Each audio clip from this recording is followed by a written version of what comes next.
Sa Negros Oriental, siyam ang patay matapos makaladkad ng naaksidenteng truck na may karga pa namang gasolina. Kasama sa mga nasawi ang mismong driver.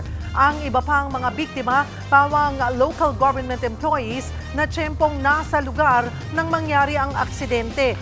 Base sa investigasyon, binabaybay ng truck ang pababang bahagi ng kalsada sa may sitio Mansintak sa Bayawan City bago magtanghali kanina nang mawalan ito ng control.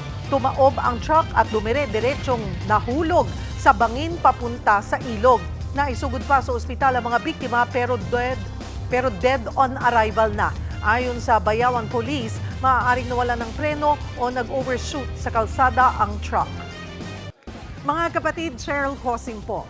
Maging maalam at may pakialam sa mga napapanahong issue at headlines. Mag-follow at mag-subscribe na sa social media pages ng News 5.